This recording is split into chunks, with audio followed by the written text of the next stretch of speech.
कालू कौवा एक किसान था। वो सारा दिन खेतों में काम किया करता था। उसकी पत्नी गौरी कवि बहुत सीधी और बेवकूफ थी। वो हर समय कोई न कोई उल्टा काम करती रहती। गौरी, आज मुझे खेतों में काम ज्यादा है। आप ऐसा करना, जो कल मैं मछली लेकर आया हूँ वो आज बना लेना। आज मैं शाम के भोजन में मछली खाऊंगा। आप काम पर जाएं, मैं शाम को आपके लिए स्वादिष्ट मछली बना कर रखूंगी। फिर कालू कौवा खेतों में काम करने चला जाता है और उसकी पत्नी रसोई में मछली बनाने लग जाती है। अगर मैं पति जी को इस मछली के साथ कोला भी दूं तो कितना खुश हो जाएंगे। वैसे ही वो मुझसे नाराज रहते हैं, लेकिन मेरे पास तो पैसे नहीं हैं। पास में पड़े आटे की बोरी देखकर उसका ध्यान जाता है और वो आटे की बोरी उठाकर दुकानदार के पास चली जाती है। ये लो दुकान वाले, आटे की बोरी। मेरे पास पैसे नहीं है और इसके बदले मुझे ठंडा ठंडा कोला दे दो। आटे की पूरी बोरी देखकर दुकानदार वाला पंछी लालच में आ जाता है। गौरी बहन, वैसे तो मैं किसी को आटे के बदले कोला वाली बोतल नहीं देता। मैं आपको इनकार भी नहीं कर सकता। ये ले कोला।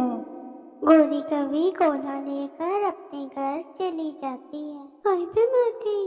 मैंने मछली आग पर रखी थी, कहीं मेरी मछली चली न गई हो। मैं जल्दी से दरवाजा खोलती हूँ। घर दाखिल होते ही पूरी मछली की बू पूरे घर में फैली हुई थी। घबराहट में उसके पंख से बोतल छूट जाती है और वो टूटकर बिखर जाती है। मैं जो भी करती हूँ उल्टा ही हो जाता है। अब मैं अपने पति को खाने में क्या दूंगी? मछली भी जल गई और कोला भी गिर गई। शाम होते ही कालू कौवा घर वापस लौटता है।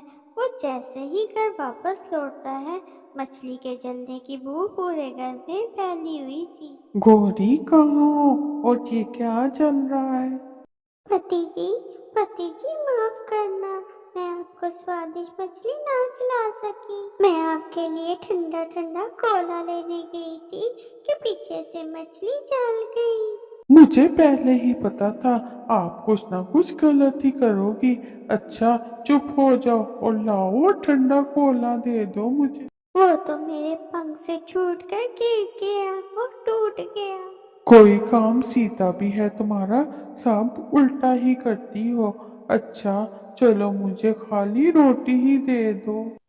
मगर कालू जी, जो आटे की बोरी घर में पड़ी थी वो देखकर ही तो मैं आपके लिए कोला लाई थी। ओ तेरी, तुमने एक कोले के बदले में पूरी की पूरी आटे की बोरी दे दी। अगर ये सब ठीक हो जाता तो आप मुझसे बहुत खुश होते। अब गलत है तो आप मुझसे लड़ाई ले रहे हो। एक दिन कालू अपने खेत में काम कर रहा था कि उसे एक पेड़ के नीचे एक सोने से बड़ा थैली नजर आती है। उसे देखकर वो कालू कौवा बहुत खुश होता है और वो सोने के सिक्के अपने घर ले आता है। मैं ये सिक्के घर तो ले आया हूँ, पर मेरी पत्नी तो एक नंबर की बेवकूफ है। मैं क्या करूँ? वो किसी को ऐसे ही पकड़ा ना दे। पति जी, ये पीले रंग की क्या चीज है? कुछ नहीं, ये तो पीले रंग के बटन हैं। इनको संदूक में रख दो। किसी दिन मैं शहर जाकर इसके बदले बर्तन ले आऊंगा। फिर गोरी कभी उनको संदूक में रख देती है। ऐसे ही कुछ दिन गुजर जाते हैं। एक दिन कबूतर मिट्टी के बर्तन बेच रहा था। बर्तन ले लो, मिट्टी के बर्तन ले लो, प्यारे प्यारे बर्तन ले लो। पति जी के पास तो शहर जाने का वक्त ही नहीं है। मैं ऐसा करती हूँ, मैं इस कबूतर से ही बर्तन ले लेती हूँ। कबूतर भैया, क्या आप ये पीले बटनों के बदले आप मुझे बर्तन दे देंगे? कबूतर को सोने के सिक्के देखकर उसके मन में लालच आ जाता है। अरे, ये तो सोने के सिक्के हैं। क्या ये पागल है? चलो इसको बेवकूफ बनाते हैं। क्यों नहीं, लाओ ये सारा थैला मुझे दे दो और ये सारे बर्तन आप रख लो।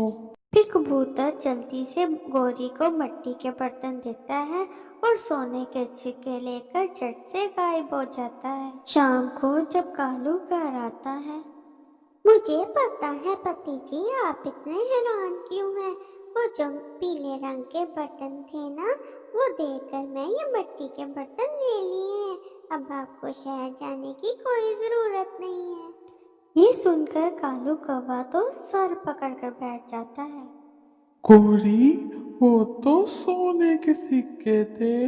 मैंने तुम्हें इसलिए नहीं बताया कि तुम कहीं गड़बड़ न कर दो, और जिसका डर था वो तुमने कर दिया। चलो अब मेरे साथ और ढूंढो उसे। वो दोनों पति पत्नी कबूतर को ढूंढने निकल जाते हैं। वो बहुत दूर तक जाते हैं, रात हो जाती है और वो थक हार कर एक पेड़ पर बैठ जाते हैं। मेरा क्या कसूर पति जी, सारा कसूर आपका है। अगर आपने मुझे बताया होता कि वो सोने के सिक्के हैं तो मैं कभी ऐसे न करती। अपने सोने के सिक्के वाली थैली लेकर कबूतर भी आकर उसी पेड़ के नीचे बैठ जाते हैं। रात के अंधेरे में जब गौरी को सफेद सफेद कबूतर दिखता है तो वो डर जाती है। बचाओ बचाओ, भूत भूत। भूत का नाम सुनकर वो कबूतर अपनी जान बचाकर वहां से भाग जाता है और थैली वहीं पर छोड़ जाता है, जिसे कालू कौवा उठा लेता है। शुक्र है बच गए, भूत भाग गए। आज पहली बार तुम्हारी बेवकूफी ने फायदा दिया है। फिर वो घर चले जाते हैं। दोस्तों, आपको ये कहानी कैसी लगी है कमेंट में ज़रूर बताइएगा। मज़ीद ऐसी कहानी के लिए चैनल को सब्सक्राइब करें।